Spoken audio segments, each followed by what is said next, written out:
je vous propose qu'on démarre. Donc, bienvenue et merci d'être aussi nombreux. Donc moi, j'ai proposé à Tsenga de faire un café psycho. Je ne sais pas si vous connaissez le concept. Alors, c'est pas une conférence. L'idée, c'est qu'il y ait de l'échange, que ce soit vivant. Donc, c'est vrai que l'idée, c'était dans un petit groupe. Et en fait, j'avais proposé ma première intervention sur les émotions parce qu'il me semble que c'est ce qui est basique. Après, il y a eu les événements récents aussi, donc peut-être aussi ça peut être un thème que vous souhaitez traiter. Donc voilà. Donc moi, je m'appelle Éléonore Tarlet, je suis psychologue. Je pratique de la psychologie scientifique, c'est-à-dire que je pratique des thérapies qui ont été validées scientifiquement pour leur efficacité thérapeutique. Donc ça, dans ces thérapies-là qui sont recommandées par la Haute Autorité de Santé, par le CNRS, par l'OMS, par 16 organismes internationaux de santé, il y a les TCC, les thérapies cognitivo-comportementales, et puis il y a le MDR, qui veut dire Eye Movement Desensitization Reprocessing. Donc grosso modo, voilà, moi je pratique des outils thérapeutiques, donc je vais être très pragmatique. Hein. Donc, est-ce qu'on commence avec les émotions? Est-ce que c'est quelque chose qui vous va ou est-ce que vous souhaitez traiter d'autres choses?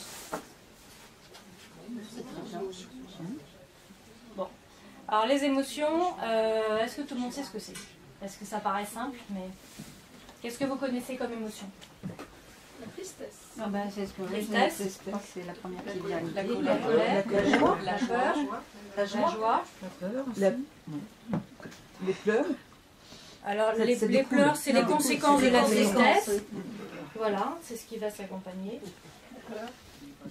Alors, il y en a, en fait, là, vous avez cité des émotions dont la majorité sont dans les émotions primaires. Alors, je ne t'ai pas présenté. Excusez-moi, je ne t'ai pas présenté. C'est Jean-Luc Saladin, vous connaissez peut-être, qui est médecin et qui s'intéresse beaucoup aux neurosciences. Donc, qui va certainement compléter nos échanges. Si besoin. Voilà. Alors, dans les émotions, en fait, ce qui est intéressant, c'est qu'il y a des émotions primaires, des émotions secondaires et des émotions combinées. Je ne sais pas si vous savez ça. Donc, en fait, dans les émotions primaires, il y en a 5 de base négatives. Donc, il y a celle que vous avez dit, c'est la peur, tristesse, colère. Il y a les 2 dernières qui sont plus difficiles à trouver. Qu'est-ce qu'il pourrait y avoir comme émotion négative de base? La haine. Le dégoût, tout à fait. Et la haine, ça va découler de la colère, en fait. L'angoisse. L'angoisse, ça découle de la peur. Le déni. C'est pas vraiment une émotion, ça c'est plutôt un mécanisme de défense. La mélancolie. Mélancolie, alors ça va être une émotion combinée. La jalousie. C'est pas une émotion primaire. Jalousie, c'est une émotion combinée aussi.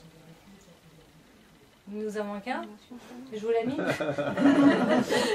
Peur, tristesse, colère, dégoût, et puis surprise. Voilà. Surprise qu'on peut aussi appeler sidération, stupeur. Oui, stupeur c'est peut-être plus adapté que surprise, non? Alors, en pour fait, le négatif. Voilà, ça peut être de la surprise, c'est-à-dire que je sais pas, quelqu'un ouvre la porte, vous n'attendiez pas, on est dans une émotion de surprise. Il y a des surprises La stupeur, la sidération, ça va être beaucoup plus fort et ça va créer des mécanismes chimiques dans le cerveau qui vont créer des dissociations. Par exemple, quand on a des traumas graves, bon, je ne voudrais pas plomber le truc, mais je ne sais pas, par exemple, lors d'un viol, il y a des mécanismes de survie psychique qui s'installent, qui font qu'on se dissocie.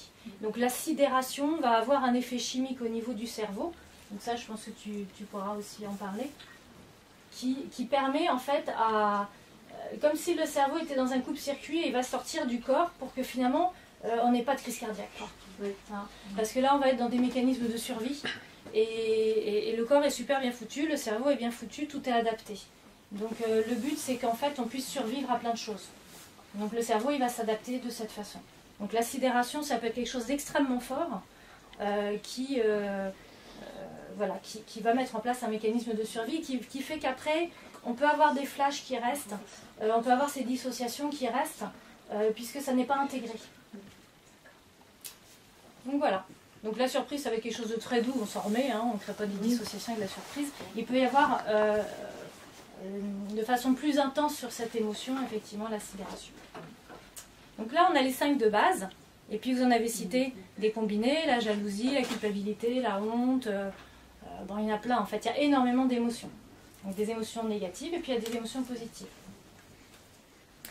Alors, comment ça se fait qu'on ait des émotions en fait? Quoi ça sert? fait chier, les émotions, Oh, la bah tristesse, la colère. Ce serait mieux si on n'en avait pas, non? Alors pourquoi on en a? Moi, je sais pas. C'est notre cerveau Qui fait que oui. qui réagit en fait, qui nous commande.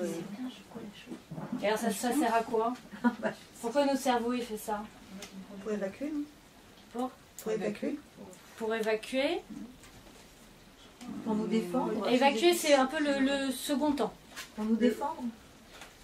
Pour nous défendre, par exemple, alors nous défendre, ça va être effectivement un système d'adaptation. On a des émotions pour s'adapter. On n'aurait pas d'émotions, je ne sais pas, par exemple, vous sortez de chez vous, vous êtes pourchassé par un mammouth. Non, je fais ça. Ça risque pas de nous arriver. Bon, en tout cas, par exemple, la peur. Léonore, pardon. L'exemple qu'on prend généralement pour ça, c'est le serpent. Quand vous marchez dans la forêt, dans la campagne, il y a une vipère. Vous voyez une vipère, là, vous allez avoir un réflexe avec émotion qui va vous faire éviter la vipère. Et ça, c'est un programme qui est dans le... En fait, on est avec un programme, on appelle ça herpétophobie, c'est-à-dire le dégoût des serpents. Et c'est l'exemple, plutôt que le mammouth, qui est quand même improbable. Celui qu'on prend généralement, c'est le serpent. Alors, voilà, par exemple, on n'aurait pas peur du serpent. D'ailleurs, c'est une peur qu'on appelle phylogénétique. Oui, oui, oui. Il y a des peurs apprises, comme par exemple la peur de l'ascenseur, la peur de la voiture, et il y a des peurs phylogénétiques qui sont héritées de l'espèce. Et ces peurs-là nous servent à la survie de l'espèce. Ce qui est assez fascinant, une petite digression, quand vous pensez que à partir d'un ovule fécondé, on va avoir un humain qui, dans le cerveau, aura cette peur phylogénétique protectrice. Imaginez comment, à partir d'un ovule fécondé, où se trouve le programme qui fera que vous aurez un cerveau avec une... Ça plonge dans des abîmes de perplexité et d'émerveillement. Alors, on disait les peurs sont adaptatives. Le serpent, moi j'aime bien le mammouth, mais bon. Parce qu'en fait, quand je dis mammouth, c'est aussi quelque part vrai puisque c'est phylogénétique. C'est-à-dire qu'on n'aurait pas eu peur, les hommes de Cro-Magnon n'auraient pas eu peur du tigre, du mammouth, n'auraient pas eu de vertige. Parce que vous savez, ils chassaient le mammouth, ils les emmenaient vers la falaise, et puis ils s'arrêtaient en haut de la falaise parce qu'on avait peur. Donc le mammouth, il n'avait pas peur. Alors il est mort. Donc en fait, ces peurs-là nous permettent de garder l'espèce en vie. Et le seul but de la vie, c'est la reproduction. Hein. Chez les plantes, chez les animaux. Donc il faut qu'on reste pour pouvoir se reproduire. Alors les émotions, elles sont adaptatives, la peur, mais par exemple le désir, la reproduction, la tristesse. On sait maintenant avec les études que la tristesse, ça permet de vivre un deuil, une séparation, et psychiquement, ça permet de dépasser ça. C'est-à-dire que si on bloque la tristesse, on reste sur des deuils pathologiques. Donc en fait, la tristesse, elle est utile pour arriver à accepter que la personne est partie et que c'est là, donc il va y avoir plusieurs stades, mais c'est important d'arriver à vivre aussi cette émotion. Toutes les peurs sont adaptatives et nous permettent de continuer à vivre. Alors, ensuite, ce qui se passe, c'est que parfois, ça se dérègle un peu. Voilà. C'est-à-dire que parfois, on va avoir peur, on va avoir des angoisses pour des trucs qui, a priori, ne sont pas rationnels ou ne sont pas justifiés. Je sais pas, ça vous arrive pas? Ou pour rien. Ou pour rien. On ne sait pas pourquoi. Voilà. C'est ça le pire. Voilà. Alors là, du coup, quand ça se dérègle, donc c'est ce qu'on appelle, nous, des... Là, il faudrait que je vous fasse un dessin. Alors, on a commencé à préparer des trucs, mais où est-ce que je les ai mis? Ouais, tu les as là-dedans. En fait, quand il y a des émotions, comment dire, des émotions inadaptées, c'est que derrière, on a un petit dialogue intérieur, on se dit quelque chose qui est inadapté. Nous, on parle de pensée automatique ou de cognition dysfonctionnelle. Par exemple, je ne sais pas si je me dis... oh là là, demain je vais prendre la route, si ça se trouve je vais avoir un accident, et puis si ça se trouve je vais rester handicapée, et puis si ça se trouve je suis en train de me raconter quelque chose qui me fout dans l'angoisse. Hein. Donc ça va avoir des conséquences, parce que si j'y crois, peut-être je ne vais pas prendre la route, Et puis peut-être je me dirais, moi je suis pas près de la route parce que si ça se trouve, il sera arrivé un truc. Donc du coup, je vais en fait me renforcer dans l'évitement en me disant la seule façon de ne pas avoir un accident, c'est d'éviter. Donc je vais éviter l'autoroute, puis après je vais éviter la ville, et puis après je vais éviter carrément de prendre les transports en commun. Et après, ce qui se passe, c'est une généralisation en fait. Donc nous, on pense agir sur l'émotion, c'est ce qu'on appelle du coping sur l'émotion. Mais quand on a des stratégies d'adaptation où on agit sur l'émotion, en fait, ça ne fait que renforcer le problème. Parce que très souvent, les stratégies d'adaptation sont de l'évitement. Alors, je ne sais pas si vous me suivez ou si je suis un peu... Alors, comment je fais? Parce que du coup, on manque de place, on peut plus se mouvoir, on est coincé. Je vais venir. Des émotions. À propos de se mouvoir, émotion, ça vient du latin movere, ça veut dire se déplacer. Et en fait, une des fonctions des émotions, c'est de nous faire agir. C'est-à-dire que tant que la zone émotionnelle n'est pas atteinte, on n'agit pas. L'exemple qu'on donne souvent, c'est le tabagique ordinaire. On ne parle pas du tabagique qui a une pathologie sous-jacente, mais le tabagique ordinaire.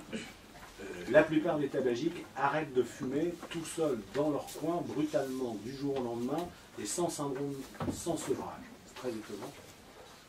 Parce qu'on s'attache tous aux tabagiques qui ont beaucoup de mal à arrêter. On en connaît tous. Et en fait, tout se passe comme si, à partir du moment où le cerveau émotionnel était atteint réellement vis-à-vis, parce que la plupart des tabagiques, ils fument à contre-cœur. Quand vous leur demandez, ils n'ont qu'une idée, c'est d'arrêter de fumer. La plupart. Et en fait, tout se passe comme si, à partir du moment où le cerveau émotionnel est atteint, et souvent, par exemple, les enfants à l'heure actuelle qui ont une prévention à l'école arrivent à décider les parents. Parce que les enfants atteignent le cerveau émotionnel des parents assez facilement. Et à partir du moment où le cerveau émotionnel est atteint, à ce moment-là, l'arrêt du tabac est enclenché. Il y a eu un mouvement, littéralement.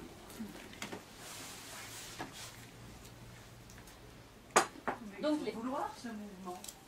Toute la question est là. Il faut le vouloir, oui, sérieusement. alors c'est le travail, c'est justement le travail des gens qui font, qui travaillent par exemple en tabacologie, c'est d'arriver à mettre en place la position du cerveau qui va faire que le couple volonté-émotion, c'est-à-dire, on va en parler plus tard, enfin, les aires préfrontales, quand les aires préfrontales reprennent la main sur le cerveau émotionnel, tout en incluant, c'est un peu compliqué à comprendre si vous voulez, tout se passe comme si, quand vous fumez, c'est votre cerveau émotionnel primaire, sans filtrage par les aires préfrontales, qui prend le pouvoir.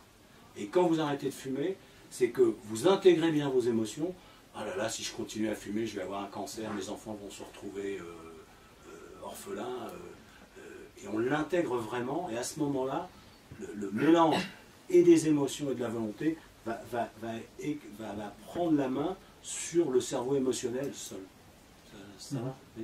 Au point de vue neurobiologique, sans volonté, c'est impossible. Oui, mais la volonté, c'est les aires préfrontales.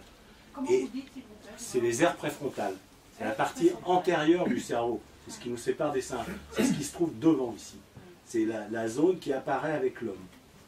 Et c'est cette zone-là qui permet de dire non aux émotions. Enfin, pas de dire non aux émotions, mais de les piloter. Oui, voilà. C'est-à-dire de dire non aux mauvaises émotions et de dire oui aux bonnes. Oui. C'est une zone de filtrage. Tant que vous êtes tabagique, en somme, vos émotions négatives l'emportent sur vos émotions positives, si vous voulez. Ça n'atteint même pas la zone du filtre préfrontal, c'est quasi automatique. La volonté, le travail du thérapeute, c'est de mettre des informations qui font que la volonté va pouvoir donner sa mesure. Et il y a des gens chez qui, neurobiologiquement, les aires préfrontales étant atteintes, il n'y a plus de volonté, mais là, parce qu'il n'y a pas de substratum anatomique, vous voyez, il n'y a plus de... Il n'y a pas d'organe. L'organe de la volonté, qui héberge la volonté, ce sont les aires préfrontales. Et quand il n'y a plus l'organe, on ne peut même pas le faire marcher. Et on en parlera peut-être avec Éléonore, il y a des exemples célèbres là-dessus. Bon, ça va, vous suivez toujours? Ça va? Je sais pas. Si vous voulez, on en reparlera un peu. Le cortex préfrontal, on appelle ça aussi zone cognitive en fait. Enfin bref, on en reviendra. Du coup, les émotions. Là, ce que tu citais, je reprends ton exemple du coup pour faire transition. On a vu ce que c'était que les émotions. On a vu que grosso modo c'est adapté. Et on a vu que parfois aussi ça peut dysfonctionner. Si ça dysfonctionne, c'est que, si vous m'avez suivi, ça n'a pas été clair. Ça va pas. Ça va plus. Le cerveau ne s'adapte plus, quoi. Enfin, Non, ça va pas, quoi. Il y a quelque chose. c'est qu'il y a un blocage. Bah, Si j'ai une émotion, par exemple là, si j'ai une angoisse. Pourquoi j'ai une angoisse? A priori, il n'y a rien de dangereux qui est en train de se passer, tout va bien, on se sent bien, on est heureux, voilà.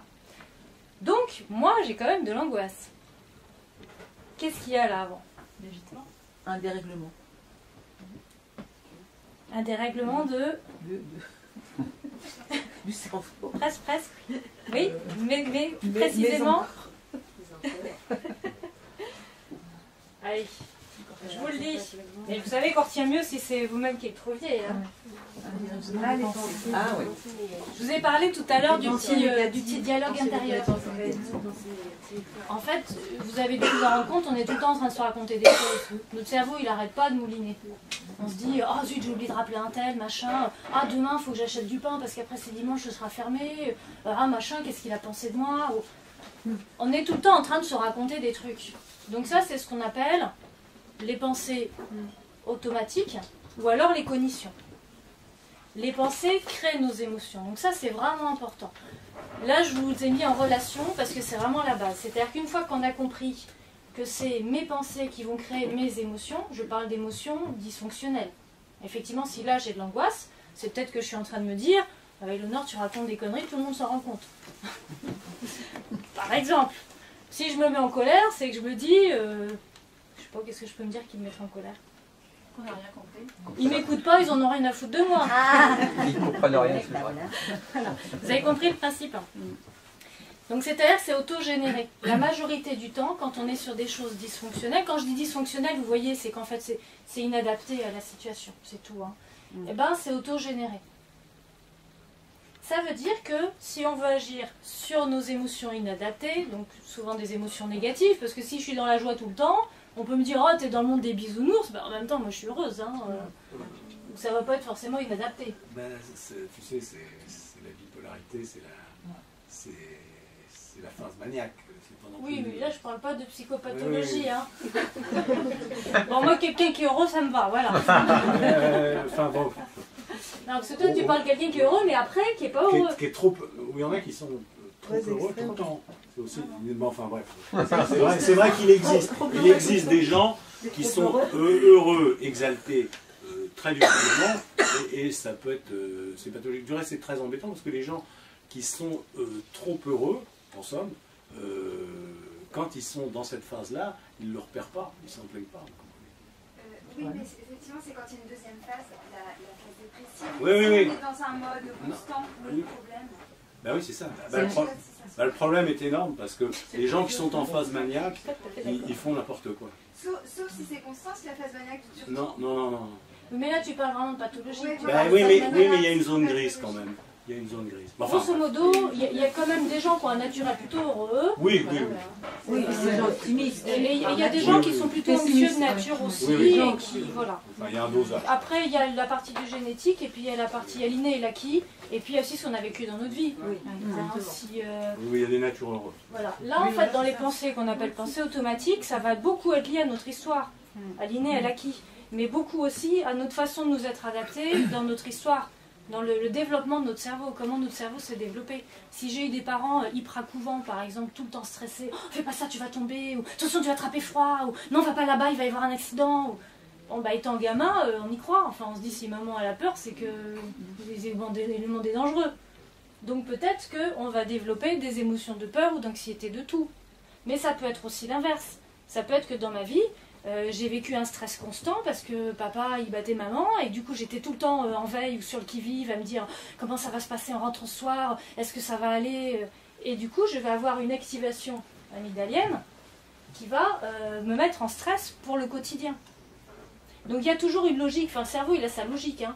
C'est pas tiens tout d'un coup on est bipolaire, on a décidé de rien. C'est-à-dire que si le cerveau lui il a dysfonctionné au niveau de sa chimie, au niveau de ses interprétations, C'est qu'il a été conditionné, il a vécu des choses, ce qui fait que le cerveau s'est adapté d'une certaine façon.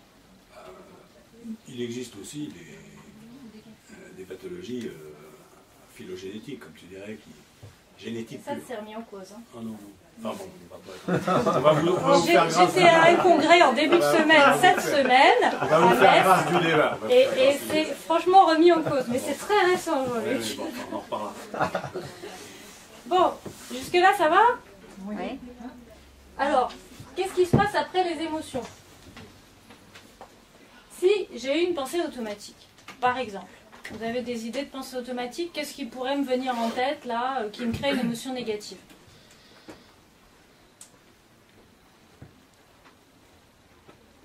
Dans l'instant, là. Je suis mal garée. Par exemple, tout à fait. Qui est-ce qui a dit ça? Ouais, pardon. Donc, le je suis mal garé, c'est une pensée. Super. Ça provoque quelle émotion? Quiétude. Ok. Qu'est-ce que je fais?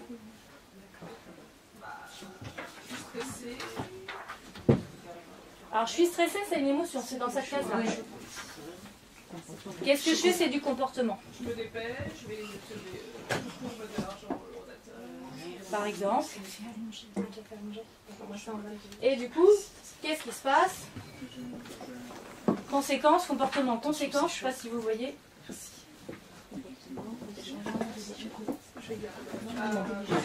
De la nervosité, on va être plus nerveux. Non. Alors, on va être plus nerveux, c'est dans quelle case? Comportement, on va être plus inquiet. Moi, je mettrais dans l'émotion. Dans Être l'émotion, nerveux, ouais, dans ça l'émotion, fait partie de l'émotion. C'est vraiment un vécu physiologique. Donc, qu'est-ce que je fais? Par exemple, je m'absente et je vais remettre des pièces dans le rotateur. Du coup, quelles conséquences ça a? Tu me disais. On est rassuré. Je suis rassurée, donc j'ai fait du coping sur l'émotion. En allant mettre des pièces dans le rotateur, j'ai fait du coping sur l'émotion. Ça veut dire, ça c'est super intéressant, que si ça a marché, c'est-à-dire que si ça a fait baisser mon émotion, mon stress, ça me donnera envie de recommencer cette technique-là. Ah oui. Ça marche, ça fait baisser mon angoisse, donc je me dis, à chaque fois que j'aurai cette pensée, je retournerai vérifier le rotateur, et ça fera baisser mon angoisse. Donc là, les conséquences, c'est qu'effectivement, j'ai loupé un bout de l'exposé et que j'ai remis une pièce. Alors, ça peut arriver aussi que je vérifie que finalement, il n'y a pas besoin de mettre deux pièces et que j'avais oublié que j'en avais déjà mis une, quoi. Mais effectivement, j'aurais loupé une partie du truc, j'aurais peut-être dérangé tout le monde en bougeant. Et les conséquences, en général, renforcent les émotions inadaptées. Alors, vous le refaites. Et si on n'a pas de monnaie? Alors, qu'est-ce qui se passe? Super, c'est une autre situation. Si on n'a pas de monnaie, qu'est-ce que je me dis? Zut. Zut. Je trouve un commerçant. Faut que je trouve un commerçant, c'est une pensée. Ouais. Ou alors je reste le coup, quoi. Ou je risque le coup. Ouais. Et je peux me prendre une prune. Ça, Et c'est voilà. une pensée. Du coup, au niveau de l'émotion, si je passe tout le truc là en me disant je peux me prendre une prune, Avec sport, on a toujours. voilà. Et le comportement, je peux décider de rester. Mais du coup, stress, pensée. Cercle vicieux. Ouais. Exactement. Ouais. Et non vertu. Ça s'appelle le cercle vicieux. C'est un psychiatre de Lausanne qui l'a créé, qui s'appelle Charlie Kunji. Le cercle vicieux de Charlie Kunji. Donc souvent, très souvent, on est dans des boucles d'auto-renforcement. Je vais vous prendre un autre exemple parce que du coup, c'est peut-être pas très clair. Moi, souvent, je prends comme exemple l'alcool. Alors l'alcool, au niveau du comportement, c'est un super évitement à l'émotion. Quand on prend de l'alcool, ça marche, hein, ça baisse l'angoisse. Le risque, c'est que comme les conséquences, je me dis ça marche, ça baisse. Heureusement que j'ai pris mon verre d'alcool avant de vous faire la présentation. Hein. J'ai vu que de l'eau. Ah bah bravo. D'ailleurs, j'espère bien prendre un thé après, mais bon. Donc l'alcool, vous voyez, en fait, c'est du coping sur l'émotion.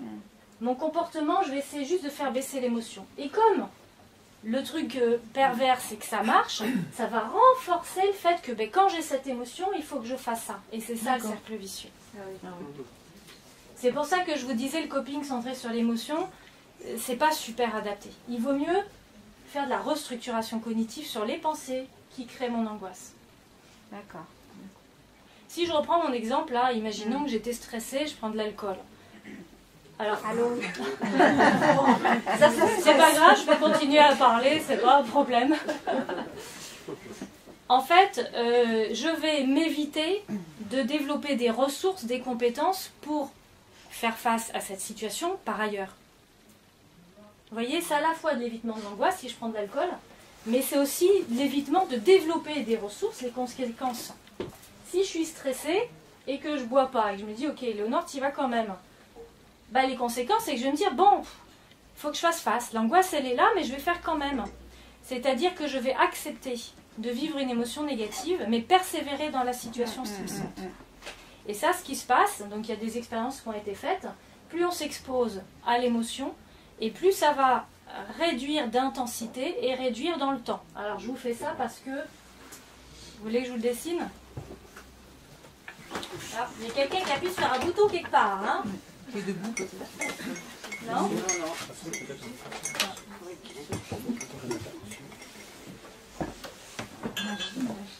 On est trop dans la pièce.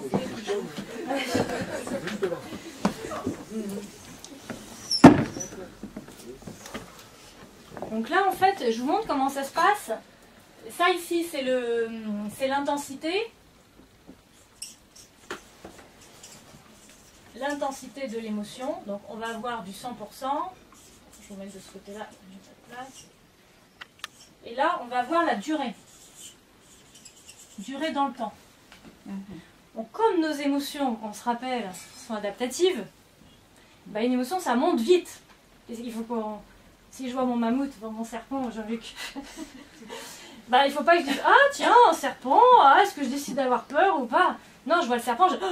Ah, enfin, moi en tout cas, ça me fait ça. Bon, il y en a qui s'en vont en courant, moi je suis paralysée, moi je suis dans la sidération. Donc l'émotion, elle va monter en flèche. Ouh. Et ce qui se passe ensuite, c'est qu'on a un plateau. Donc ça monte en flèche très vite, très fort, et ça se maintient en plateau un certain temps. Puisque le but de l'émotion, c'est de faire en sorte que vous soyez adapté à la situation. S'il faut fuir rapidement, il vaut mieux que ça monte vite et que ça reste, parce que l'émotion, notamment la peur, ça va accélérer le rythme cardiaque, ça va créer des hormones, Ça va des hormones de activer stress. la médulo-surrénale. Voilà. Donc dans le cerveau, vous Ça va voyez faire tout ce qui sécréter se de passe, l'adrénaline, quoi. médulo-surrénal, tout ça, Ça va et faire sécréter adrénaline. du glycogène qui va vous permettre d'activer vos muscles et de partir, Du sucre. d'affronter le...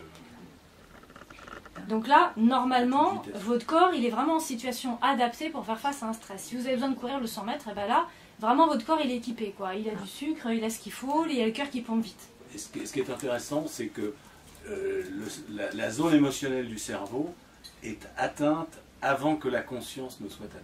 Oui. Et ça, c'est je vous ai amené de littérature. Le cortex Ça, reptilien. c'est le cerveau des émotions de Joseph Ledoux, un très grand neuroscientifique contemporain. C'était chez Odile Jacob, c'est à la Galerne, le cerveau des émotions. Bon, il faut fermer la télé, Internet, prendre un crayon, le lire tranquillement, mais c'est accessible à tout le monde. Et là, on comprend la façon dont Joseph Ledoux a montré que l'amygdale était atteinte avant la zone de conscience. C'est absolument magnifique. Il y a une intelligence dans l'expérimentation, mais c'est pas compliqué à comprendre. Donc ça monte en flèche, ça se maintient, et s'il n'y a pas de danger avéré, s'il n'y a rien qui se passe, eh ben, ça diminue.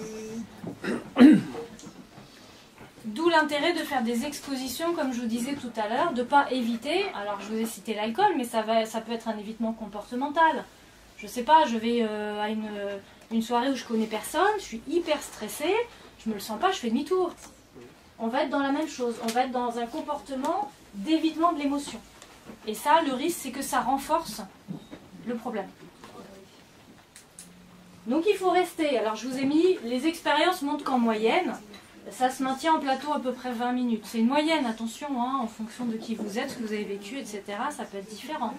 Mais faites l'expérience sur des petits stress, hein, de rester dans la situation plus de 20 minutes pour vous observer, pour vous faire du self-monitoring, pour voir si ça baisse un peu l'émotion ou pas. Et en général, bah finalement, la tête va envoyer un message au corps en disant pas de danger, quoi, et pas de danger. Donc au bout d'un moment, le corps il arrête de s'activer. Il ne va pas continuer à s'activer alors qu'il y a rien.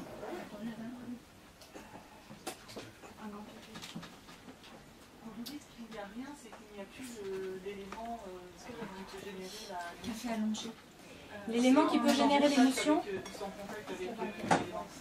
C'est pas 20 minutes. Oui. Le serpent. Est-ce qu'il y avait un café? Si vous restez 20 minutes dans une pièce avec un serpent qui ne s'attaque pas, l'étude a montré qu'au bout de 20 minutes, le cerveau s'est calmé. Enfin, le cerveau. Voilà. S'il n'y a pas de danger réel, hein, ok. Parce que le serpent, moi je serais vraiment pas zen de me dire un jour il va me sauter dessus, il va me piquer quand même, hein. Enfin, il va me mordre. Donc en fait c'est vous qui générez le fait que le serpent risque de... Là, on est sur des peurs irrationnelles, d'accord? Donc le serpent, enfin pour moi c'est pas irrationnel, sauf si on m'a dit oui il est plus venimeux, ou il a plus de dents, ou je sais pas quoi, là je me dis bon bah ok j'y vais quoi. S'il y a toujours du venin et tout, enfin à Fort Boyard et tout ça, bon là on les a mis en situation qu'il n'y ait pas de danger. Mais si on est sur une peur réelle, votre cerveau il va quand même, enfin la peur elle est toujours là, le risque est toujours là. Si par exemple, je sais pas moi, je rentre dans l'ascenseur, vous voyez, et je me dis, donc on est toujours sur les pensées, hein, d'accord? Je me dis, là, il va s'écraser, il va se scratcher, ou je ne vais plus avoir d'air, ou... Ben, tout ça, ça me met dans une angoisse. Ben là, ça vaut le coup quand même de rester. Alors attention, il y a aussi une histoire de fenêtre de tolérance. Si votre angoisse elle est au-delà de 50%, choisissez un autre exercice. Parce que sinon, vous allez vous recréer un trauma, c'est pas le but. Donc faites des exercices dans votre fenêtre de tolérance, entre 0 et 50% d'angoisse, votre peur. Donc imaginons, moi l'ascenseur c'est à 40%. Ben, je rentre dans l'ascenseur et je me dis, bon, Nord, tu vas y rester, votre 5 minutes, une demi-heure. Ben, au début, je suis pas fraîche. Hein. Puis au fur et à mesure, il se passe rien du tout, quoi. Ben, l'ascenseur, quoi. Bon, et ben, au bout d'une demi-heure, au bout de 3 quarts d'heure, il se passera plus rien, quoi. Au niveau de mon stress. Comment évaluez-vous que vous êtes à 40%? Ça, c'est subjectif, c'est vous qui le sentez. Là, si par exemple je sonde vous tous à combien vous le sentez, on va avoir sûrement des réponses très différentes. Hein, quand j'anime des groupes, ça c'est un test que je fais, et il y a des gens qui ont l'air super zen, super détendus, qui disent moi je suis à 80% là. Et les autres sont tous là, bon, bah, t'as l'air super zen. Et oui, parce qu'on sait bien donner le change aussi. Mais dans ce qu'on vit, on va sentir que notre corps il n'est pas zen du tout. Alors peut-être on peut sentir un petit 10%, mais on peut sentir aussi qu'on est vraiment mal, on n'a qu'une envie, c'est de partir. C'est par rapport à une fiche de lecture, enfin une grille d'évaluation, d'auto-évaluation. Oui, c'est ce qu'on appelle une échelle de Likert, mais c'est subjectif, c'est comment moi je me sens là. J'ai combien de stress là maintenant, si je m'observe, je suis à combien là? Mais il faut déjà bien se connaître pour pouvoir estimer... Oui. Ça, normalement, un peu tout le monde sait, ou alors ça veut dire que vous êtes très dissocié.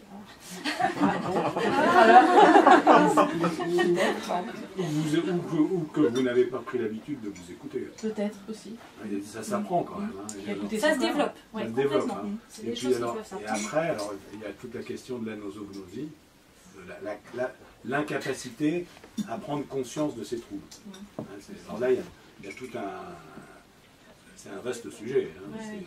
mais c'est autre chose. Je pense Oui. que là, on reste dans le... Non, mais je dois être très dissociée. Non, mais vous devez bien sentir quand même dans des situations, des choses nouvelles peut-être qui vous stressent plus que votre Oui, quotidien. mais comment l'évaluer sur une échelle de 0 à 100? Bah, ça, c'est comme vous le sentez. Par exemple, si vous êtes chez vous toute seule en train de faire la vaisselle, vous êtes stressé à combien? Bah, 0. Ah, là, vous le sentez. Et si, je sais pas, il y a des situations qui vous stressent? Oui, le vertige, par exemple. Ouais, donc imaginons, on va ensemble au pont de Normandie, là, maintenant, avec le vent qu'il y a. Bah, 100. Vous le sentez, alors? Tu vois. Oui. Ah, mais alors. Tu vas bien. Oui, voilà. Tout va bien. Donc vous n'êtes pas dissocié. Voilà. Dépression. Là, enfin, je disais dissocier, c'était pas pour vous. Hein. Mais effectivement, on peut avoir des choses comme ça. Après, sur certaines situations, on parlait d'acidération qui crée des dissociations. On peut retrouver des choses où on n'est pas du tout connecté à son corps parce que notre cerveau s'est mis dans un coupe-circuit. Mais on peut avoir des dissociations, mais en général, c'est que dans certaines situations qui sont un peu similaires à ce qu'on a vécu lors du trauma. Sinon, là, en règle générale, il n'y a pas de raison que vous soyez dissocié là maintenant. C'est pour ça que je disais en rigolant, parce qu'il y a très peu de probabilité quand même que vous le soyez là maintenant. C'est ça, c'est des concepts qui ont des mots. Alors, les spécialistes vous diraient que je vous dis une énormité, mais on appelle ça aussi l'insight, c'est-à-dire la capacité à voir à l'intérieur de soi. Et c'est ce qu'on appelle aussi l'intelligence intrapersonnelle. L'introspection. Et aussi l'introspection. Et ça, effectivement, enfin, comme tu disais, c'est des choses qui se développent, notamment avec le mindfulness, la pleine conscience. Vous devez connaître, on en parle beaucoup. Toute technique de méditation. On prend le temps pour s'observer. Alors on va prendre... Il y a des CD audio qui peuvent vous guider, mais en fait la technique elle est simple, mais attention, c'est pas évident. Ça peut paraître super simple, c'est-à-dire qu'on se pose mais assis sur une chaise, on ne va pas s'allonger, c'est pas de la relaxation, parce que si on fait de la relaxation, le risque c'est qu'on s'endorme. Du coup on n'est plus dans l'exercice. La méditation, enfin en tout cas ce qu'on appelle nous la pleine conscience, c'est de développer justement la pleine conscience de l'instant présent. C'est-à-dire dans cet instant-là, est-ce que j'ai du stress? Est-ce que j'ai de la joie? Est-ce que j'ai mal au dos? Est-ce que je sens la température de l'air? Est-ce que j'ai des pensées? De prendre le temps d'observer tout ça. Et d'observer quand son cerveau il est parti. Dans le passé, oh, merde j'ai oublié de faire ça. Ou dans le futur, ah et demain, machin, bon il faut que j'achète ça parce qu'après j'ai mes amis, et puis si j'achète pas le dessert ce soir. Et en fait on s'en rend pas compte mais on est très rarement dans le présent. On part, puis après une pensée, on amène une autre, puis encore une autre, et puis tout d'un coup on se réveille, puis ça fait plusieurs minutes qu'on était parti, et on s'était même pas rendu compte qu'on n'était plus connecté au présent, on était en roue libre. Et qu'on module par la respiration, parce que la respiration c'est la seule activité physiologique qui soit à l'interface entre l'automatique et le volontaire. Que si vous ne pensez pas à respirer, vous continuez à respirer. On ne contrôle pas en fait. Comment? On ne contrôle pas, la respiration. Ah si, vous pouvez la contrôler. Oui, mais non, mais c'est ce que je l'explique. Justement, c'est la seule activité physiologique qui soit et automatique et volontaire. Si vous n'y pensez pas, vous n'avez pas oublié de respirer. Normalement, c'est toujours là. Et à contrario, ici, et c'est toujours là, mais à contrario, si vous voulez la moduler, vous pouvez. Et comme la respiration, elle est dépendante des émotions, quand vous êtes très ému, par exemple, vous allez faire... Vous voyez, bon, et comme on a une voie d'entrée dans le cerveau automatique par la respiration, en faisant des exercices de respiration, on va pouvoir avoir un effet sur le cerveau émotionnel. C'est très intéressant. Mais c'est pas très compliqué. Et par exemple le souffle, enfin, c'est un des premiers ancrages pour méditer, parce que c'est toujours là, et c'est un peu comme les vagues ou comme un bon feu de cheminée. C'est-à-dire que c'est toujours présent mais toujours fluctuant. Et ça, c'est très propice à la méditation. Quand vous regardez des vagues, c'est pareil. C'est jamais les mêmes vagues, mais c'est toujours le flux, le reflux. Un bon feu de cheminée, c'est toujours la même chose, mais c'est jamais les mêmes flammes, c'est jamais les mêmes couleurs. Donc c'est très propice à s'ancrer dans le présent. Et en fait, nous, on a la chance quand même d'avoir ce souffle qui nous traverse, et on peut se brancher dessus pour l'observer, pour s'ancrer dans le présent. Et observer quand on part. Et lâcher et revenir dans le présent. Et comme le cerveau est autant dans le corps que le corps est dans le cerveau, quand on agit sur la respiration, on agit sur le cerveau. Parce qu'on enlève des pensées? Non, là c'est carrément neurobio, c'est-à-dire que en somme, quand vous êtes serein et calme, vous respirez lentement. Et si vous vous mettez à respirer lentement, le cerveau va croire que... Ah oui, ça c'est un concept très important. C'est que en fait, si vous voulez, le cerveau ne sait pas dans quelle position il est. Il ne sait pas quelle est sa position émotionnelle. Il est obligé, pour savoir dans quelle position il est émotionnellement, d'envoyer des infos dans le corps qui, lui, va renvoyer des infos. Par exemple, si vous avez peur, le cœur va battre.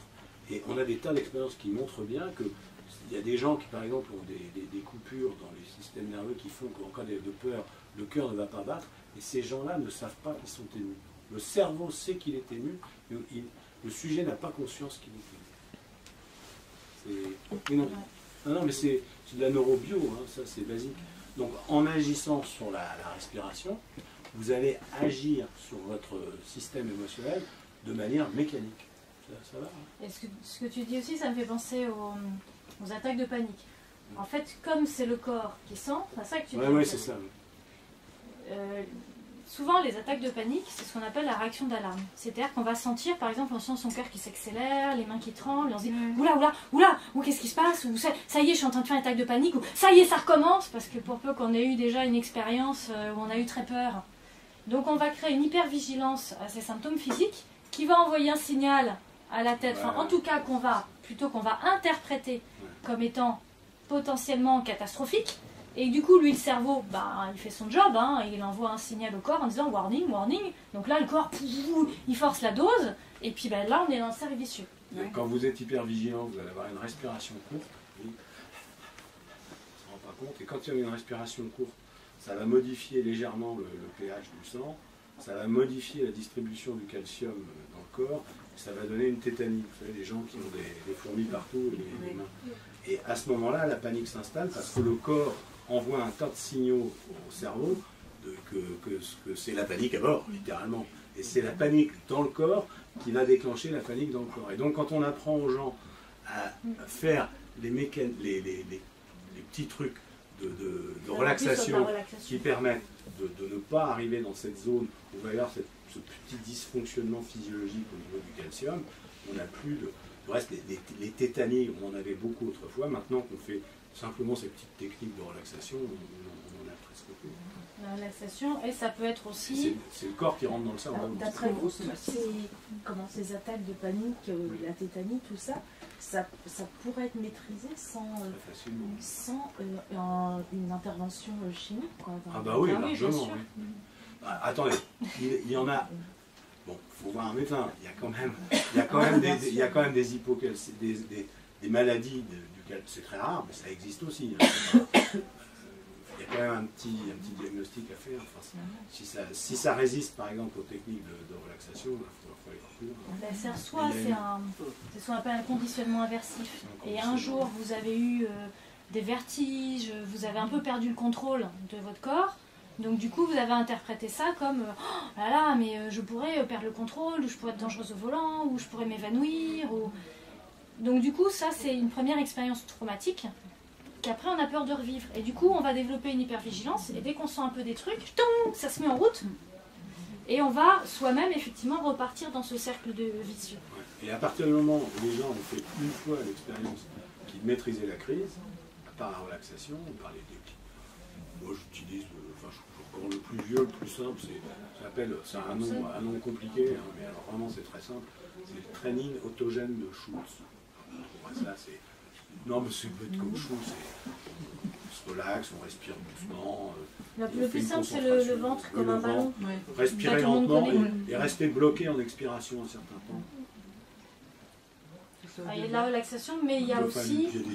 C'est des techniques très simples. Hein. Ce que je disais, il y a effectivement, soit c'est un conditionnement inversif, et là ça se résout assez rapidement si vous acceptez de vous exposer en disant ok, je vais rester dans la situation, on va bien voir ce qui se passe. Parce que là du coup on va installer un renforcement positif s'il ne se passe rien. Et la majorité du temps, moi je demande aux gens, mais vous êtes tombé combien de fois dans les pommes? Et les gens me disent, en fait jamais, mais je pourrais.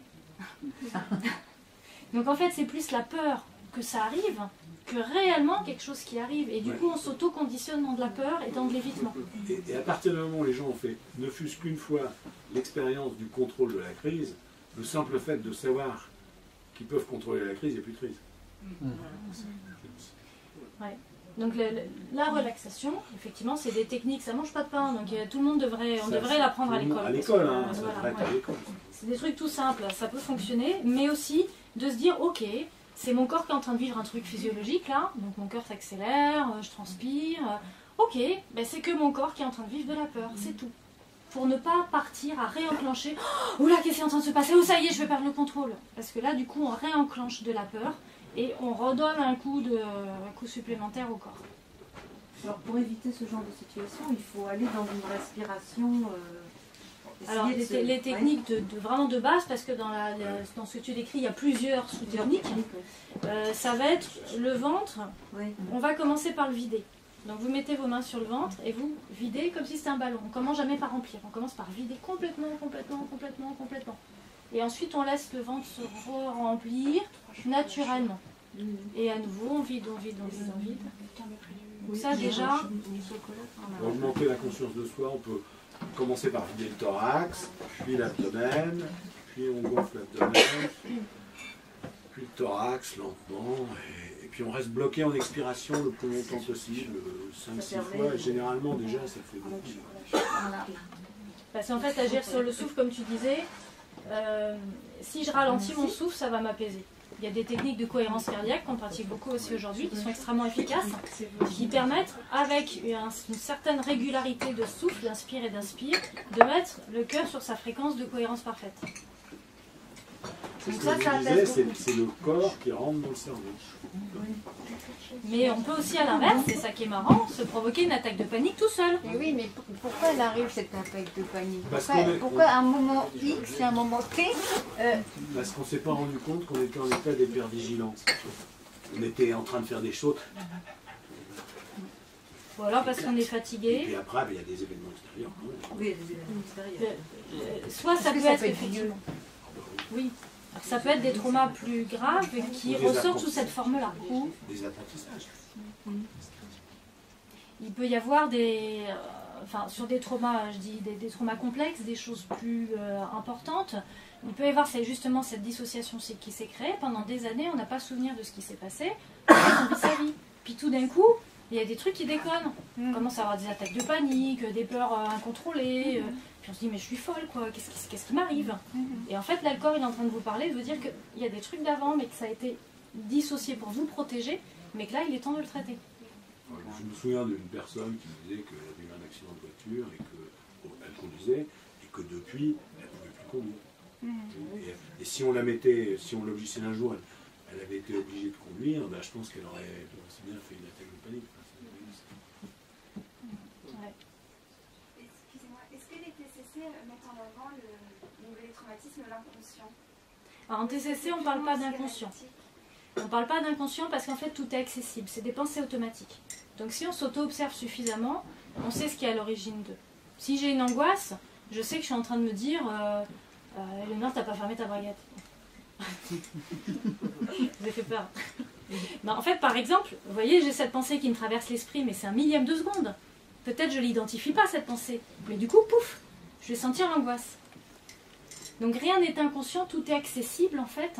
Par contre, il y a des choses qui peuvent être dissociées. C'est-à-dire que là, effectivement, il va falloir passer plus par de l'EMDR pour retrouver le trauma initial qui crée les symptômes actuels. Mais l'inconscient, ça date de 1900, ça date de Freud, hein, c'est un peu vieux maintenant. Hein. Depuis, les neurosciences ont fait énormément de progrès. Et la méditation... C'est un grand débat entre effectivement les psychanalystes. Mais il n'y a pas de débat, c'est un continuum historique. C'est comme si je vous parle des saignées. Aujourd'hui, si vous avez mal à la tête, on ne va pas vous faire une saignée. Il n'y a pas de débat. Je veux dire, c'est à un moment donné, on faisait ça parce que c'était utile et qu'on ne connaissait rien d'autre. Et maintenant, on pratique autre chose parce que depuis, il y a eu des avancées dans la science et on sait qu'il y a d'autres choses qui marchent mieux. Surtout, ça a été évalué. C'est-à-dire qu'on a, sur des grandes séries, les méthodes, tout a avancé, aussi bien les statistiques que les méthodes d'exploration clinique. Et maintenant, tout le monde recommande d'utiliser des méthodes évaluées, vous voyez, dont on sait que ça marche et avec quel pourcentage. C'est aussi simple que ça. Alors, je vous disais par rapport aux attaques de panique, c'est-à-dire qu'en fait, on peut calmer avec le souffle, mais on peut aussi s'en créer. C'est-à-dire si je me mets à hyperventiler, je fais ça comme ça pendant plus d'1 minute, 2 minutes, 3 minutes, bah, je peux vous dire que le cœur, bah, lui, il est obligé de traiter l'oxygène. Bah, du coup, quand le cœur il accélère, je transpire, puis quand je transpire, je tremble. Et en fait, on va créer une attaque de panique. Donc finalement, c'est très simple. Quand on commence à avoir une attaque de panique, on peut se mettre en apnée, on peut faire de la régulation au niveau du souffle et ça va déjà baisser d'un cran. C'est dû à l'équation de... Alors je vous le dis juste pour rire. Hein. C'est dû à l'équation de Henderson et Hasselbalch qui dit que pH égale RA sur APCO2. Vous n'êtes pas obligé de noter. Alors même dans l'interrogation, pH égale... C'est rappelé en base acide, non? pH égale RA, c'est la réserve alcaline sur la pression partielle en CO2. Oui, parce que quand vous hyperventilez, vous allez... ça va baisser la PCO2. Donc si vous baissez la PCO2, le pH, le dénominateur va augmenter, donc vous allez baisser le pH. Et quand vous baissez le pH, vous faites rentrer du calcium, si je me souviens bien, rentrer du calcium. Non mais c'est intéressant à savoir. Oui, bien sûr. C'est pas obligatoire que vous le sachiez par cœur. Et ce qui est intéressant, c'est que vous sachiez que ça existe. Parce que là, tu mets la barre un peu haut, je crois. Oui, ça fait stress à tout le monde. Non. Alors on se calme, je vais faire un peu de relaxation. Non, mais c'est pas c'est basique, hein. C'est pour avoir le cas de lire. Ne t'inquiétez pas, j'ai pas compris. Faut vous Il croire. faut être médecin, enfin, il faut avoir une base de scientifique. Mais c'est sur cette méthode-là que travaille la cohérence cardiaque dont vous parliez tout à l'heure. Oui. Visiblement, vous êtes formé pour cette méthode. Oui. C'est sur ça. En fait, ça régule le parasympathique et le sympathique. Donc ça, tu vas mieux savoir répondre que moi là-dessus. Ben, ça régule. Là, en l'occurrence, ça doit augmenter le parasympathique et diminuer le sympathique. Parce que. Ben oui, oui, c'est ça. Le problème, c'est que en physiologie, le parasympathique, il est diffus et il échappe à toute description systématique. On sait qu'il existe, on sait ce qu'il fait, mais c'est comme une énorme toile d'araignée qui est partout dans le corps. Donc on peut trouver de l'information sur Internet là-dessus. Moi, je le pratique en technique de stabilisation, en fait. Mais je ne maîtrise pas les fondements médicaux, on va dire, scientifiques, mais on peut retrouver de la faute sur Internet sans problème. Après, vous avez déjà fait la TCC et après vous... Alors en fait, la TCC, si vous voulez, moi, comme j'ai plusieurs techniques, les TCC, j'utilise un peu comme hygiène de vie, comme là je viens de vous dire, c'est quelque chose qui nous permet de reprendre la main. C'est-à-dire que je peux être proactif, moi, sur mon cerveau, sur mes pensées, j'arrive à repérer mes émotions, j'arrive à repérer qu'est-ce qui fait que ça génère ces émotions. Et puis après, il y a toute une boîte à outils, méditation, relaxation, cohérence cardiaque, etc. Donc ça, c'est vraiment important pour reprendre la main au quotidien. Pour pas que notre cerveau il parte en live, là, et on se fait des films, en fait. Et on y croit. Si, mais elle se fout de ma gueule, je t'assure, c'est vrai. Donc peut-être juste cette personne, elle est, je sais pas, elle est maladroite. Mais nous, on l'a interprétée, elle se fout de ma gueule, et du coup, je suis en colère, et du coup, je monte tout le service contre elle, et je mène ma guerre. Bon, je prends évidemment un exemple disproportionné, hein. J'aime bien un peu en rajouter. Mais vous voyez, ça évite de partir là-dedans. Quand je sens que je suis en colère, tout de suite, je vais aller interroger qu'est-ce que je me suis dit. Et si je repère que je me suis dit, mais fous de moi, eh ben du coup, peut-être bien que je vais discuter cette pensée-là. Léonore, c'est sûr, c'est vrai, qu'est-ce qu'elle t'a dit exactement? Puis après, je vais me dire, ah ben non, elle a juste dit, aujourd'hui, je peux pas le faire, je te le ferai demain. C'est pas forcément sous de moi, alors c'est peut-être vrai en fait, peut-être qu'elle pouvait pas. Ou... Vous voyez, on va faire de la restructuration cognitive avant de partir en live et de partir dans des films. Donc la TCC, enfin les TCC, puisque c'est plusieurs techniques, les thérapies cognitivo-comportementales. Et ensuite, il y a toujours, s'il y a des choses qui dysfonctionnent de façon répétée, cyclique, c'est qu'il y a des traumas. Et là, on va aller plus travailler en EMDR. Des traumas simples, des traumas complexes. Mais si... je sais pas, moi, ça peut être... à chaque fois, j'ai des amitiés de gens qui sont pas pour moi et qui finissent toujours par me trahir. Et c'est quand même bizarre, je le sens pas. Puis à chaque fois, j'y vais, j'y crois, et puis à chaque fois, je me fais avoir. Et je m'en rends pas compte, et pourtant, j'essaye, hein, je fais attention et tout, mais ça m'échappe. Je les attire. Voilà.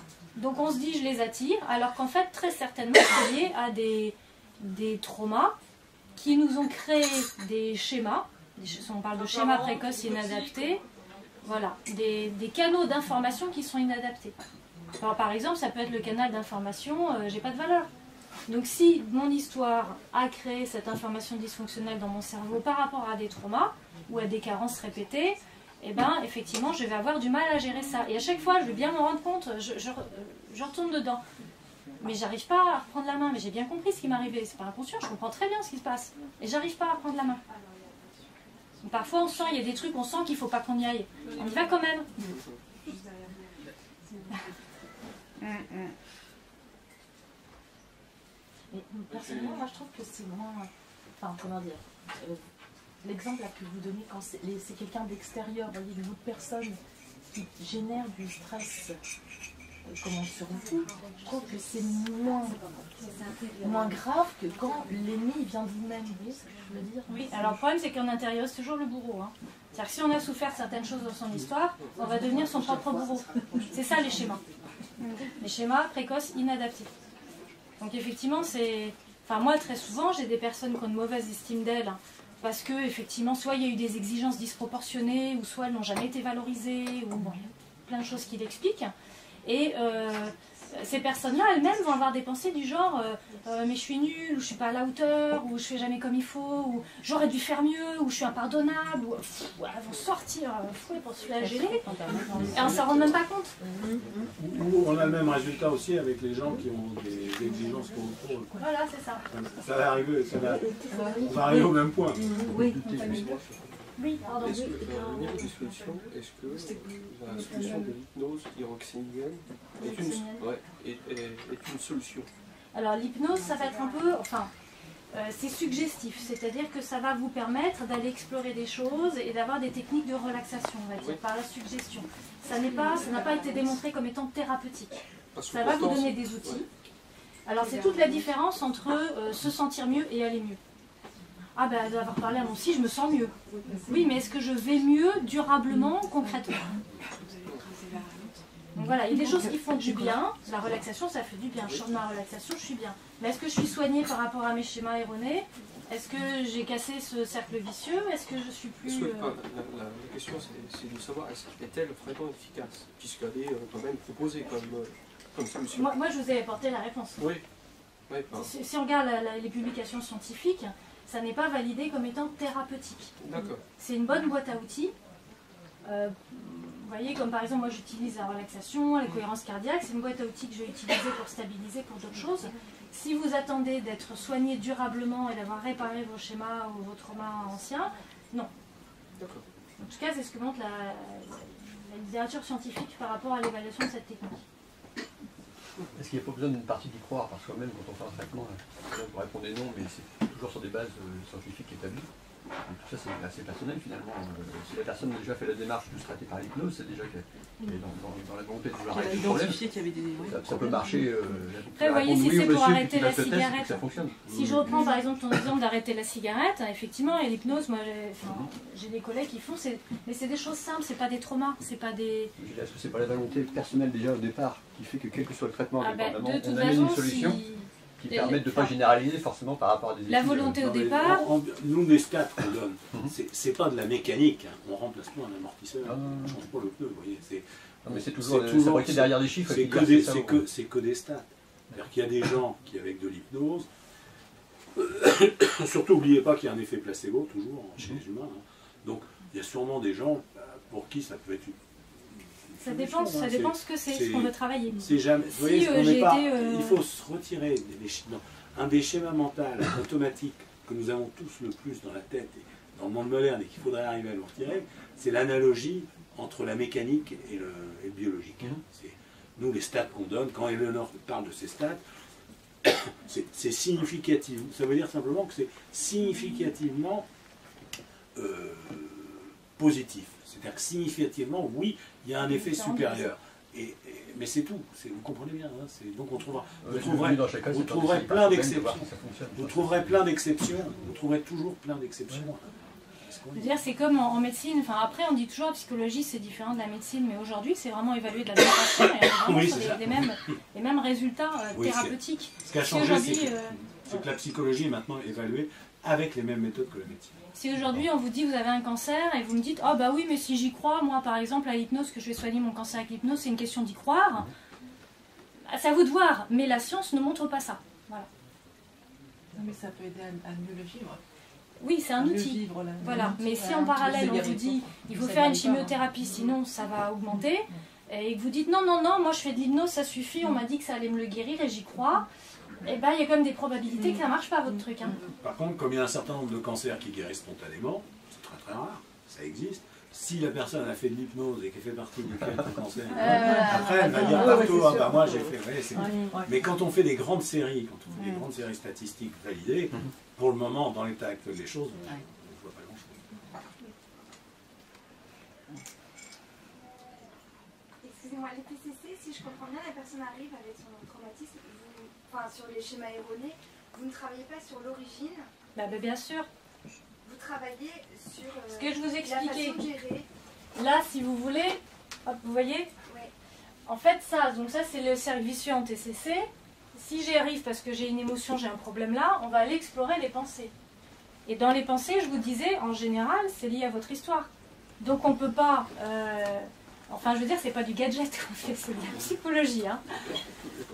Donc en fait, on ne peut pas se payer le luxe de gérer le truc en surface et dire à la personne, oui, mais vous avez qu'à penser que vous n'êtes pas en danger. Hein, c'est pas ça, les TCC, hein, c'est pas de la méthode Coué. C'est-à-dire que si moi, je suis persuadée que je suis en danger quand, je sais pas moi, quand je suis avec des enfants, par exemple, je suis en danger. Ils vont m'humilier, ils vont, voilà, je sais rien, c'est quelque chose qui... Je vous cite un truc qui arrive pas, mais... Eh ben, on a beau dire à la personne, oui, restructurez vos pensées. Non, dites-vous, vous n'êtes pas en danger, mais ça ne marchera pas. Hein. Parce que derrière, il y a autre chose. Qu'est-ce qui s'est conditionné dans ma tête pour que j'en arrive à cette pensée-là?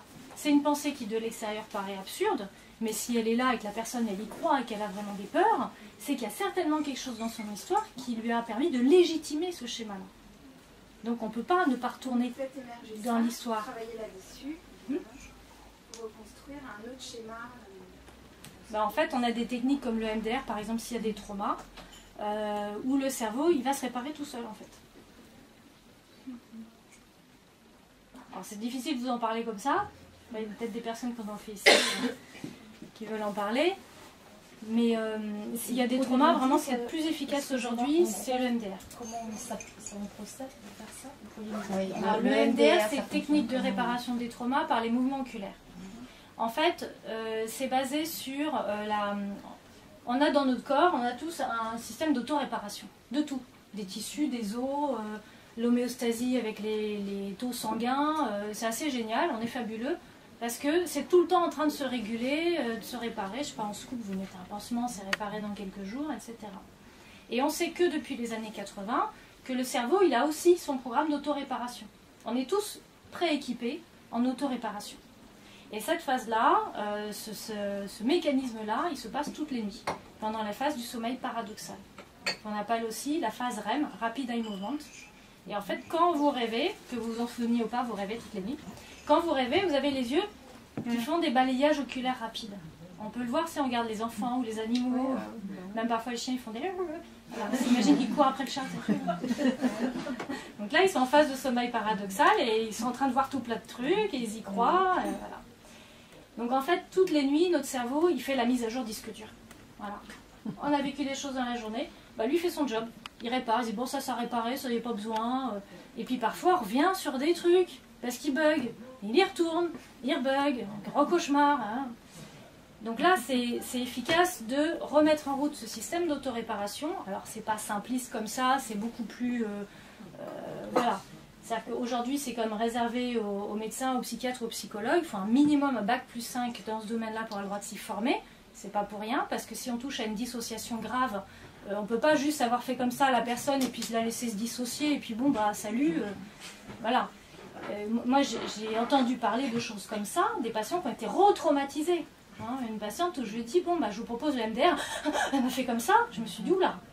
Et en fait, on lui avait fait pendant 1 heure, elle avait pleuré, elle n'arrivait même plus à respirer, elle n'a rien réparé du tout. Hein, le MDR, c'est pas un truc sauvage comme ça.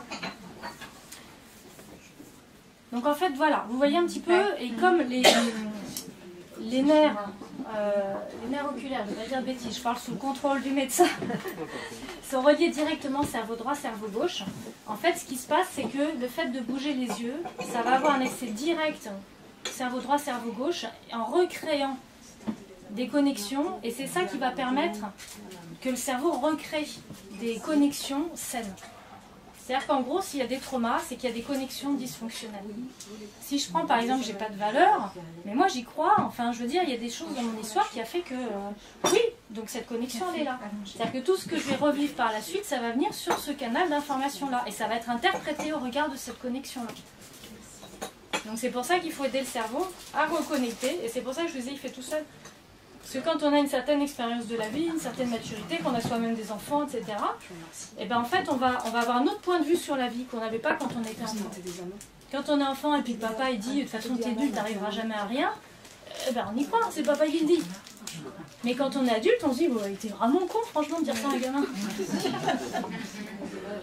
Pour revenir en point de vue neurophysiologique, pour ce que vient de dire Eleanor, parce que la reprogrammation pendant le sommeil, c'est des expériences très récentes qui ont été faites aux États-Unis, qui sont absolument incroyables.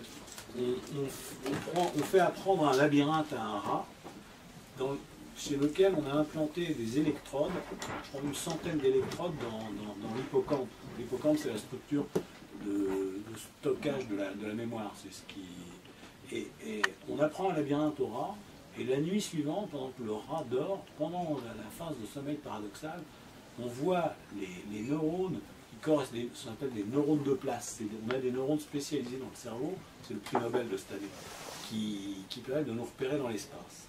Et on voit les neurones qui vont s'activer dans l'ordre dans lequel le rat a appris.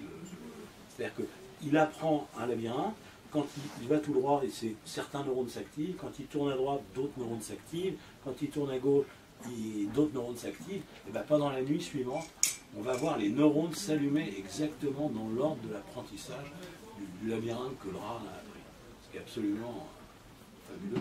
C'est encore plus fabuleux de penser qu'on peut arriver à suivre, neurone à neurone, l'activité de l'hippocampe d'un rat. Je ne sais pas si vous l'imaginez. Ouais, c'est assez fabuleux maintenant quand on regarde les évaluations des cerveaux. Maintenant on fait des IRM fonctionnels, non pas anatomiques, où on injecte donc le produit radioactif et on voit les zones qui s'activent avant-après trauma et avant-après traitement. C'est incroyable. Éventuellement, il y a deux types, il y a avec traceur et sans traceur. Oui. Je peux vous montrer, c'est... Et on sait les zones impliquées dans la réparation des traumas ou dans le fait que les traumas soient bloqués. Souvent ils sont bloqués au niveau de l'hypophyse, l'activation amygdale, l'activation amygdalienne. En fait c'est comme si le cerveau n'avait pas pu traiter cette info et c'est l'hippocampe qui traite. Donc en fait elle est restée coincée dans une zone assez archaïque du cerveau et le cerveau n'a jamais pu traiter ça. Ça n'a pas été interprété par le cortex préfrontal. Enfin bon, après c'est plus... Ça avance très vite. Mais en ce moment, il y a une explosion d'articles, d'études, ce qui fait que on a du mal un petit peu à suivre et à avoir une vue synthétique. Mais quand même. Si vous voulez voir, là par exemple, c'est un cerveau qui... Ça c'est un cerveau normal, et en dessous vous avez un cerveau cannabique. Et vous voyez que ici vous avez les aires préfrontales, ce dont on parlait, ce qui permet de se projeter dans le futur, d'avoir des rapports justes avec les autres, de dire non à ses pulsions, d'intégrer ses émotions à sa raison, et d'élaborer des stratégies d'action compliquées par rapport au temps. C'est le cerveau du cerveau, et c'est ce qui arrive avec l'homme, c'est ce que le découvreur du cerveau, Luria, décrivait comme le cerveau de la civilisation, le lobe de la civilisation. Et on voit très bien que sous cannabis, il y a une hypoactivité préfrontale très nette. Si ça vous intéresse, je ne peux vous le faire passer. Et puis de l'autre côté, je fais d'une pierre deux coups, là vous avez le cerveau alcoolique. Là vous verrez qu'il y a un élargissement du ventricule, parce que sous alcool, le cerveau se ratatine comme un pruneau dans l'alcool, ce qui est incroyable. Et on voit que la substance blanche qui relie tous les noyaux, toutes les structures les unes aux autres, comme les câbles électriques dans une maison, si vous voulez, on voit que, vous verrez que on voit la substance blanche, l'épaisseur diminue. Et ce qui est incroyable avec l'alcool, c'est que quand le sujet arrête de boire, il va y avoir une très grande réparation. Il y a une plasticité dans le cerveau. Une grande plasticité. Qu'on a beaucoup moins que le cannabis.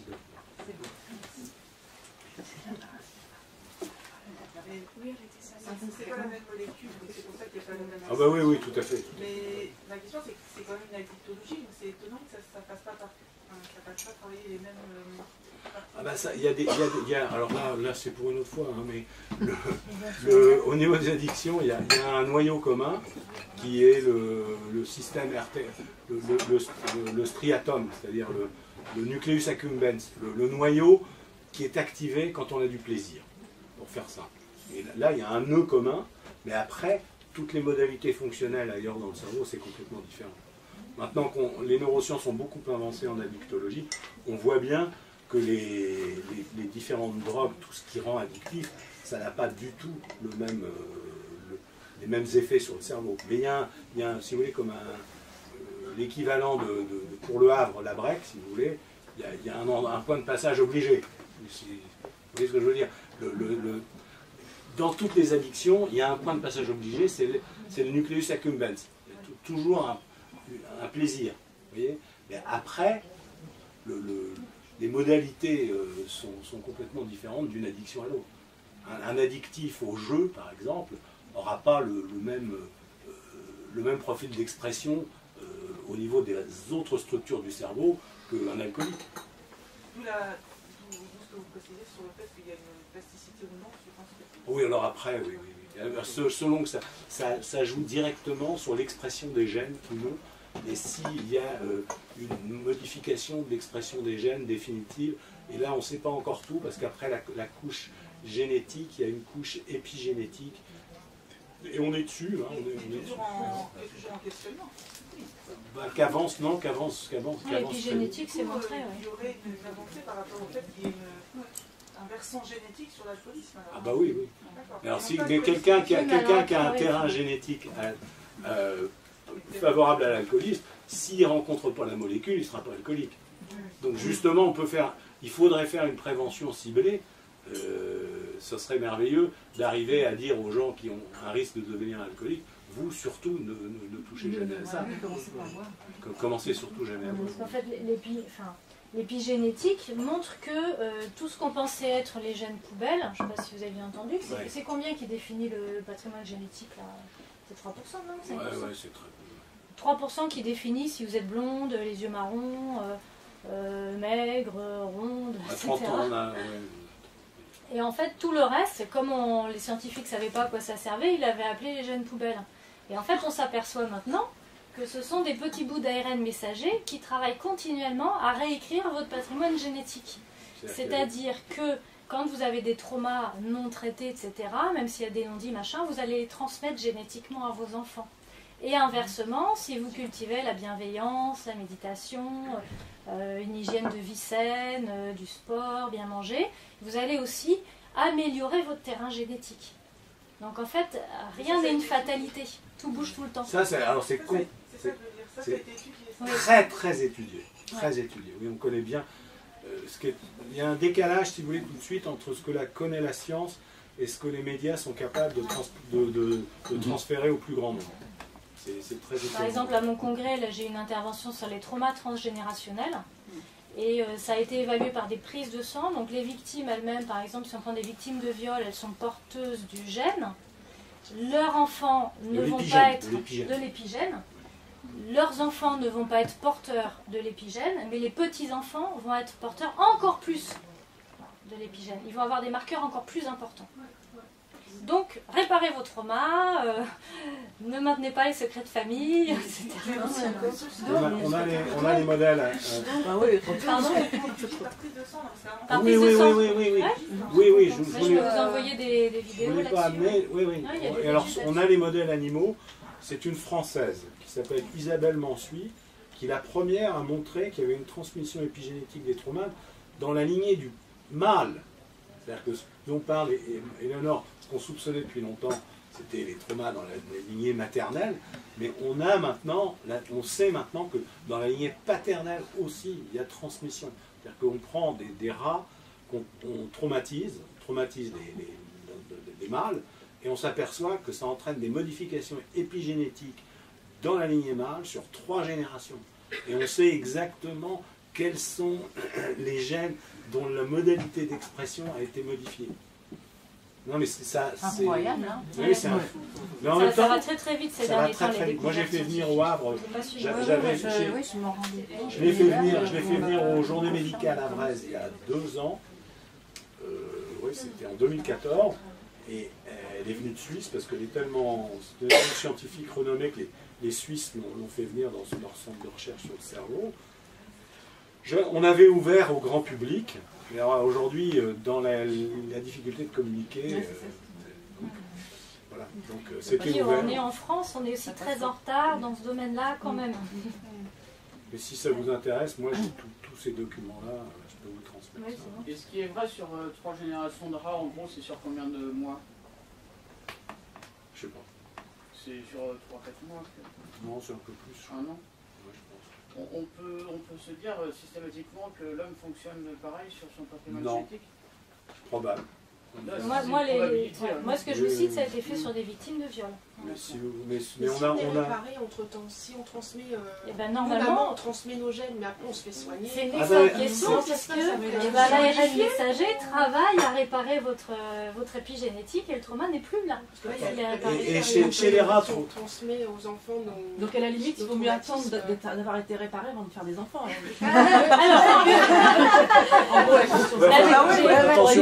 Attention, je répète, c'est pas des ne partons pas dans l'angoisse.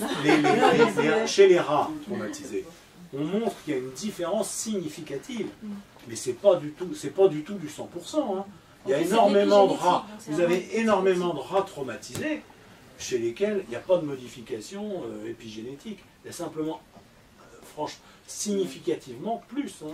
C'est pas une malédiction d'avoir... Vous connaissez bien Cyrulnik et la résilience. Hein. Voilà, ça dépend comment on a vécu le trauma. Il y a plein de résilients. Hein. Par exemple, là, les attentats, malheureusement, en fait, les études montrent sur ce genre d'attentats qu'il y a 30% des victimes qui vont garder un PTSD, un stress post-traumatique. Donc ça veut dire qu'il y a 70% qui se réparent toutes seules. Donc elle ne va pas avoir des marqueurs. Ça dépend de la fragilité au départ de l'individu, en fait. Oui, ça dépend vraiment de plein de choses, de son histoire, de son patrimoine génétique, de son histoire transgénérationnelle, du coup. C'est une addition de plusieurs facteurs. Voilà. Par exemple, dans les diabètes gras, les diabètes de l'âge adulte, hein, on s'aperçoit maintenant que c'est ce qu'on appelle polygénique, c'est-à-dire qu'il y a plein de gènes qui sont un petit peu comme ci, un petit peu plus semés là, un peu comme ça. Puis là, c'est une addition de petites modifications qui ne sont pas éventuellement pas franchement pathologiques. Quoi. La frontière entre, le reste avec la génétique, la frontière entre le pathologique et le non pathologique. Il y a eu une intervention, bon c'est assez surprenant parce que ça c'est très récent quand même. Il y a une intervenante qui travaille sur les traumas transgénérationnels. Et en fait, elle nous a montré des cas. Bon, c'est pas du tout une généralité, hein, là c'est sur des cas, mais elle travaille spécifiquement là-dessus. Elle s'aperçoit que quand il y a des... Donc elle, c'est surtout des marquages dans le corps. Je sais pas, un mal-être, une pesanteur, quelque chose qui n'est expliqué, voilà, où elle a travaillé le trauma, etc. Et a priori c'est toujours là, et a priori il n'y a rien d'objectif qui l'explique. Elle va demander à la sensation de parler. Et vous y croyez ou pas, en tout cas je vous fais juste le compte-rendu de ce que moi j'ai vu. Et il y a eu des cas où cette sensation lui a dit, ben voilà, je suis un homme, je rentre de la guerre, Première Guerre mondiale, et je me rends compte que ma femme est enceinte. Et du coup, je rentre dans une colère noire et je tue ma femme. Et en fait, ça, eh ben, c'était vraiment son histoire, mais elle ne le savait pas. Donc il y a des choses comme ça. Moi je vous dis, ça me paraît encore dingue, mais elle travaille beaucoup là-dessus. Et en fait, quand elle va chercher, mais c'est sur des choses... qui restent, hein, qui sont inexpliquées par ailleurs, la majorité des choses se traitent et ça ne reste pas. Mais c'est vraiment des choses qui sont complètement inexpliquées, qui sont vraiment comme si on portait un fardeau, on porte quelque chose qui n'est pas à soi, voilà. Ceux qui font de la généalogie parlent du gisant, donc on porte des morts en soi en fait. Et elle la personne fait une lettre en disant j'ai rien compris à ce que j'ai écrit, mais vous m'avez demandé d'écrire ce que ça me disait ça, et voilà ce qui est ressorti. Et du coup, ils ont fait une exposition à ce trauma-là en disant ok, est-ce que vous voulez qu'on travaille sur ce grand-père ou sur cette grand-mère? Et ils ont fait de l'EMDR et c'est parti. Donc il y a quand même beaucoup plus de choses qu'on ne sait en tout cas, ou qui ne sont vraiment démontrées, mais qui sont là. Nous on se cantonne on se cantonne, on s'est donné comme règle. Mais on reste ouvert. On reste ouvert. Mais pas dogmatique. On veut bien écouter, mais dans la vraie vie, faisons déjà avec le connu. On va déjà hiérarchiser, commencer par ce qui est là. Si vous avez envie de traiter des trucs, prenez déjà ce qui est là, plutôt que d'aller partir dans des sphères, dans des nimbes un peu plus complexes. Il faut toujours commencer par le plus simple. Souvent l'histoire familiale, souvent les non-dits des parents ou des grands-parents donc se transmettent de génération en génération. Et maintenant on voit avec l'épigénétique qu'effectivement on le porte aussi dans nos gènes. C'est pas qu'un inconscient qu'on aurait deviné que on le porte dans nos gènes, donc c'est incroyable. Mais c'est pas forcément exprimé. Hein.